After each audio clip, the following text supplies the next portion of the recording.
je t'invite à aller regarder cette vidéo si tu ne l'as pas vue, puisque cette vidéo là va être un peu la continuité de la première, mais voilà, c'est simplement pour expliquer un peu le contexte, etc. de comment je me suis mis à la course. Et donc ce semi-marathon, en fait je me suis inscrite à ce semi-marathon le 1er janvier, mais sachant que je l'avais déjà un peu repéré quand même depuis plusieurs semaines, puisque en fait c'est le semi-marathon qui a eu lieu dans ma ville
fractionné, il y a des séances d'allure spécifiques, de seuil, enfin bref, vraiment l'appli est super complète.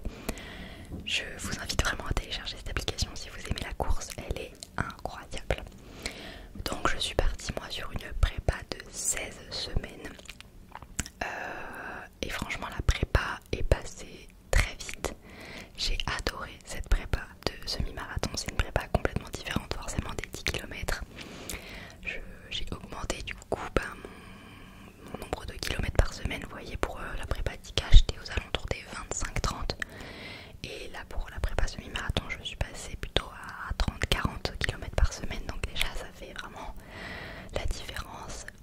J'avais des sorties longues donc vous voyez c'était, enfin je me suis vraiment même moi challengée, j'étais trop contente de me mettre à courir des 12 km, 14 km, 16 km, de faire des séances différentes, enfin voilà ça change complètement d'une prépa 10 km quoi, qui est beaucoup plus basée sur le cardio on va dire, et prépa semi qui va beaucoup plus être, qui va être basée plutôt sur l'endurance, donc tenir longtemps quoi. Donc c'est une prépa complètement différente et j'ai vraiment adoré la prépa du semi. Je vous mens pas qu'il y a eu des semaines où les entraînements étaient vraiment vachement longs et franchement il faut avoir le temps, hein. Quand on est là on travaille 5 jours par semaine, je suis désolée mais enfin voilà, partir courir 2 heures franchement c'est long, enfin des fois on n'a pas le temps quoi. Donc c'est vrai qu'il faut un peu adapter son emploi du temps, mais moi ayant du télétravail c'est vrai que j'ai de la chance pour ça. Au moins les jours où je suis en télétravail je peux aller courir du temps de midi ou le soir, donc ça franchement c'est plutôt cool. Mais voilà, c'est vrai que ça demande du temps, mais j'ose même pas imaginer quand vous êtes en prépa marathon ce que ça doit être. Mais déjà prépa semi c'est vrai que ça m'a demandé plus de temps du coup qu'une prépa 10K, ce qui est logique, mais voilà quand même il y a eu certaines semaines où j'étais un peu je sais pas, j'avais l'impression que c'était un peu compliqué, j'allais manquer de temps quoi. Mais voilà, donc au niveau de cette prépa, en fait le max de kilomètres que j'ai couru, alors j'ai fait la plus longue séance d'endurance fondamentale c'était 16 km, mais la plus longue distance que j'ai couru, parce que en faisant des séances d'allure spécifiques, donc j'ai dû faire souvent je crois que j'ai dû faire des 6 fois 2 km allure semi-marathon avec entre ces 6 fois 2 km 500 mètres de récup etc. Du coup au final ça fait que ma séance avec l'échauffement et le trop calme, j'avais couru genre 17 quasi 18 km grand max et j'avais mal aux jambes à la fin de ces séances là. Mais en fait pour la prépa d'un semi, jamais vous courez le semi en fait. La prépa d'un semi-marathon au max, voilà, vous allez courir 16-18 km, mais pour préparer un semi ça sert à rien entre guillemets de courir la distance d'un semi-marathon, puisque en fait les derniers kilomètres que vous n'avez jamais fait ça va se jouer au mental à la fin de la course. C'est comme pendant une prépa marathon. Pour votre prépa marathon vous n'allez pas courir des marathons parce que ça n'a aucun sens. Si vous arrivez à courir un marathon à l'entraînement, du coup il n'y a plus de challenge quoi pour courir le vrai marathon le jour de la course. Donc pour courir un marathon en fait vous allez faire 30 km, vous allez courir au plus loin, ouais 30-35 km grand max, mais jamais vous allez courir 42 km pendant votre prépa. Donc pour le semi c'est pareil. Donc c'est vrai que ça peut faire un peu peur de se dire en fait le jour de la course j'aurais jamais couru encore cette distance là, je vous mens pas que ça me faisait un peu peur. Après dans les dernières semaines vraiment les séances où je testais justement par exemple je faisais des 6 fois 2 km allure semi-marathon, je sentais que quand je courais ces 12 km là franchement j'étais bien, je me sentais à l'aise, donc ça me rassurait. Je me suis dit bon ok je vais être capable de courir 21 à cette allure là, parce que oui je l'ai pas précisé mais moi mon semi-marathon je voulais le faire en moins de 2 heures et je visais 1h58 parce que j'aime pas les chiffres impairs, donc je voulais que ce soit un chiffre pair, donc 1h58. Donc ça, en fait mon objectif c'était de courir à 5 minutes 35 au kilomètre. Donc voilà, par kilomètre, 1 km, 5 minutes 35, etc. Chose qui me paraissait plutôt, j'espérais faisable. Donc enfin voilà, je me suis entraînée pour cet objectif là. Au niveau de la prépa, j'avais changé mes chaussures aussi, puisque mes chaussures que j'avais achetées étaient mortes. En fait je commençais à avoir des ampoules avec, dès que je les mettais j'avais eu une douleur au genou qui m'avait fait mal, et surtout elles ont passé le cap des 1000 km et quand je suis allée dans les magasins ou même quand je regarde sur internet on m'a dit qu'une paire de chaussures c'était genre 800 km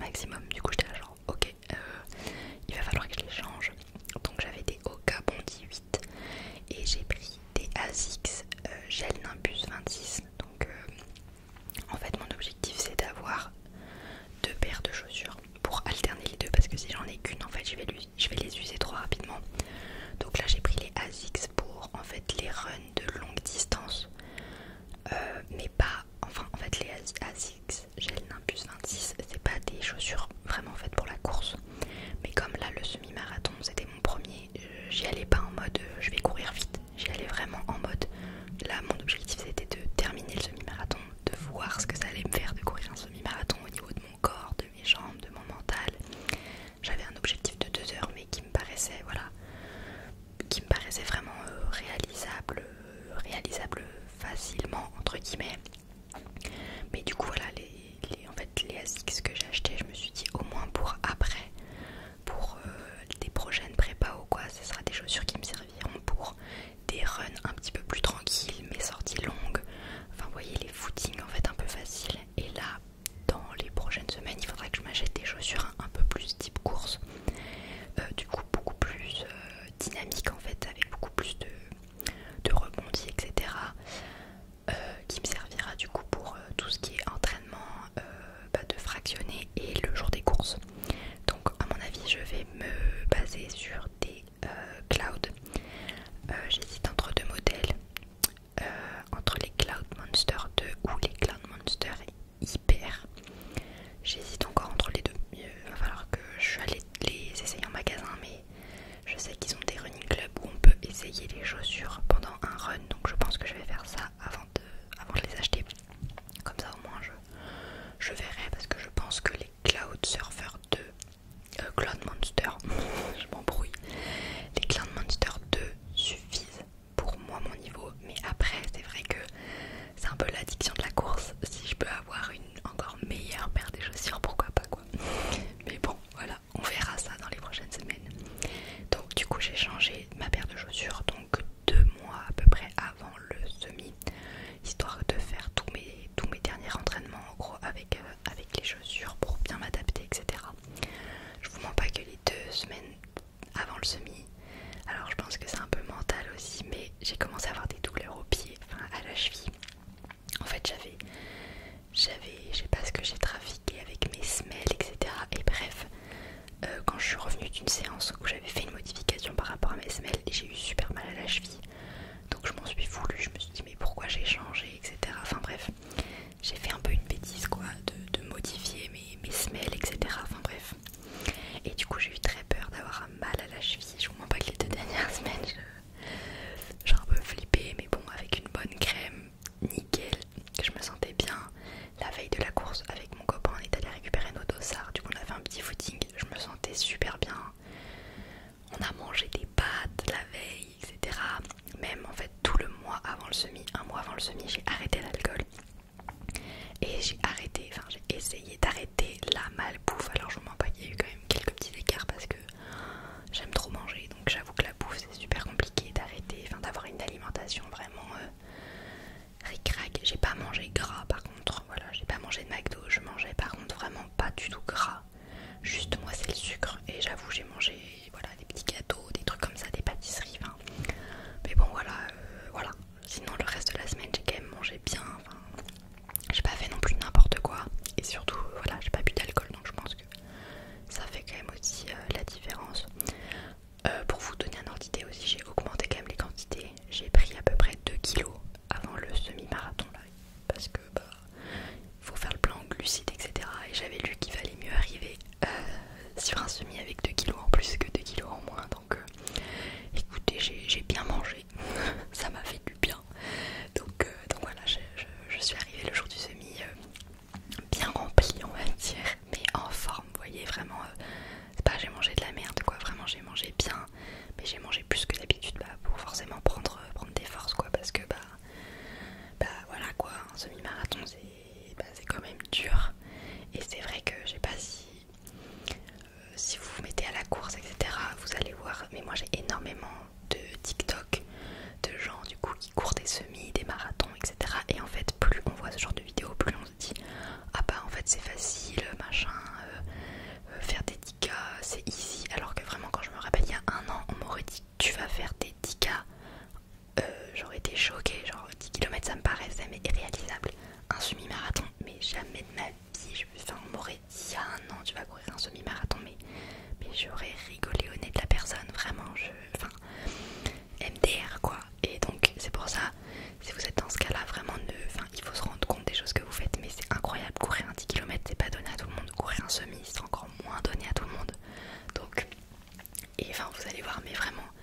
même moi en partant au début du semi, je me rendais pas compte ce que c'était un semi. Vraiment, du coup j'étais tellement dans ma prépa semi, j'avais l'impression qu'autour de moi sur mon téléphone, tellement de gens courent des semis. Du coup je me suis dit mais enfin c'est banal un semi-marathon quoi. Les gars, je vous jure, après avoir couru, je me rends compte à quel point c'est une épreuve quoi. Enfin je veux dire c'est vraiment une épreuve, un semi-marathon. Donc en gros le jour de la course, départ 10h30, pas de sas. Donc ça déjà ça m'a un peu stressé. On était 2600 au départ. 2600 à partir d'un coup, je vous mens pas que ça me stressait un peu. Au final ça s'est super bien passé. Les 300 premiers mètres c'est un peu les bouchons mais franchement ça va. Du coup je l'ai fait avec mon copain, je vous mens pas que ça aussi ça m'a beaucoup aidé. Et donc on est parti tranquillou, il faisait beau. Donc déjà ça pareil, le temps incroyable, ça m'a trop fait plaisir, ça m'a trop aidé. J'avais trop peur de courir sous la pluie. Au final nickel. Et franchement les 12 premiers kilomètres ça a été vraiment 12 kilomètres de pur kiff. L'ambiance incroyable, on a des gens qui sont venus nous voir, il y avait la mère de mon copain, la soeur de mon copain, un ami de mon copain et notre voisine. Donc enfin je vous jure ça fait tellement du bien de sentir les encouragements etc. Franchement ça change tout. On leur avait dit de se mettre à un endroit où on passait en fait 5 fois. Donc en fait on les a vus vraiment beaucoup et je vous jure ça fait tellement la différence d'avoir des gens qui t'encouragent, c'est un truc de fou. Et l'avantage c'est que sur nos dossards il y a nos prénoms. Bon là j'ai pris celui de mon copain, mais il y a nos prénoms et du coup ça en fait ça faisait que du coup les gens pouvaient nous encourager par nos prénoms et c'était une super bonne idée. Toutes les courses devraient faire ça parce que voilà, même les gens au moins que tu connais pas, tu peux les encourager donc ça c'est super. À partir donc du 12 au 15, là j'ai commencé à me dire bon allez ça va commencer à être dur. Donc en fait je commençais à me préparer à ce que ce soit dur. Et à partir du 15-16e, c'est là où ça a commencé à vraiment être très dur. Les jambes qui commencent un peu à fatiguer, etc. Et à partir, ouais, vraiment du 17-18, c'était vraiment là le dur. En plus, du coup, je voyais plein de gens autour de moi qui commençaient à marcher. Moi, dans ma tête, j'étais là, aïe, j'ai envie de marcher, moi aussi. Mais je me suis dit, si je me mets à marcher, jamais je recours, quoi. C'est le pire, en fait, faut pas s'arrêter. Et à la fin c'est la tête, c'est le mental les gars, vraiment je vous jure, mais c'était du 18 au 21, je vais pas mentir, j'en ai chié quoi, alors que pourtant j'avais une bonne prépa etc, mais simplement c'est que c'est dur quoi, c'était super dur de tenir l'allure, enfin de tenir l'allure oui et non, parce qu'en soi l'allure je me sentais bien, vous voyez, c'est pas une allure où je suis en difficulté respiratoire, mais voilà, en fait j'avais cet objectif de temps dans ma tête et que voilà, mais c'était dur à la fin, c'était les jambes quoi, ça fait super mal. Mais au final on a passé l'arrivée ensemble avec mon copain, donc ça aussi c'était un peu un deuxième objectif, on voulait quand même essayer de terminer ensemble et on l'a fait. Et du coup résultat je l'ai fait en 1h55 et 29 secondes, donc largement moins que mes 1h58. Moi qui voulais un chiffre pair, du coup je suis arrivée par 1h55, donc un chiffre impair, mais bon je vais pas me plaindre dans ce sens là. J'étais tellement heureuse, par contre beaucoup moins heureuse de la médaille qui éclatait au sol. Genre c'est une médaille en bois alors qu'il y avait un 10K et la course du 10K a une médaille en métal et nous on a une médaille en bois. Alors un peu le seum, je le faisais pas pour la médaille mais bon quand même ça compte. Voilà, une médaille en bois, donc elle a un peu éclaté mais bon c'est pas grave, je vais quand même bien la garder. Et trop contente, trop heureuse.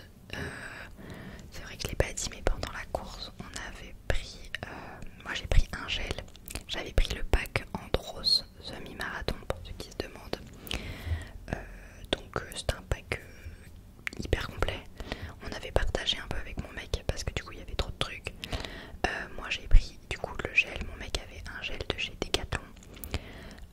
Après on avait des petits fruits mixés, on en avait chacun une. On avait un truc Hydragel, d'ailleurs ça c'est dégueulasse, qu'on a pris avant la course, mais ça c'était immonde, j'ai juste pris une goulée, c'était dégueulasse. Ensuite mon mec avait pris la pâte de fruits du pack. Moi j'arrive pas à mâcher, moi il me faut que des trucs liquides parce que j'arrive pas à manger. Ensuite il y avait des barres énergétiques, mais ça qu'on n'a pas mangé encore, donc je les testerai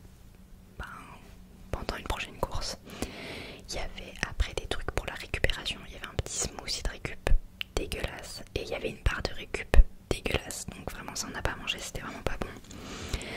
Mais bon c'est pas grave, au moins c'est que les trucs qu'on a mangé pendant la course c'était plutôt bon. Donc le gel il était super bon et les fruits mixés j'adore, donc là-dessus pas de soucis. Au moins sur la bouffe pendant le semi c'était ma plus grosse crainte, mais j'avais testé quand même avant. Mais voilà, tout est bien passé, tout a bien été digéré, j'ai pas eu de soucis de toilette ou autre, donc ça nickel. Pareil c'était ma peur d'avoir envie de faire pipi pendant le semi et tout, mais bon nickel, pas de soucis. Moi je vous mens pas que le matin j'étais bien stressée, je suis allée aux toilettes vraiment 6 fois, donc c'était pas possible que je fasse pipi pendant ce semi. Mais voilà, du coup trop contente d'avoir fini ce semi-marathon dans ce temps-là. Et surtout ce qui était super cool c'est que avec notre semi, du coup déjà on a des réductions. J'ai 25 € chez Terre de Running à partir de 100 € d'achat, donc peut-être que c'est là où j'achèterai ma paire de chaussures, on verra. Et on avait aussi la possibilité de faire de la cryothérapie, donc incroyable. Après le semi, je vous mens pas que les jambes, vraiment à partir du moment où on a passé la ligne d'arrivée, j'ai eu 100 fois plus mal que ce que j'avais mal pendant le semi. C'était horrible, les jambes, la douleur, les cuisses, le dos, j'avais super mal au dos. Et la cryo, du coup c'était 3 minutes à peu près moins 150 degrés. Alors ça fait mal sur le moment, mais en fait ça fait tellement du bien pour le corps et tout, et apparemment ça va tellement nous aider pour la récup.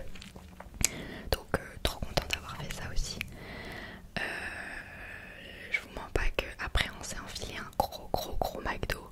Je me suis enfilé un banana bread que j'avais préparé la veille avec du peanut butter partout dessus. C'était vraiment le truc qui me faisait envie, que j'avais envie de bouffer, que je me retenais de bouffer depuis un mois.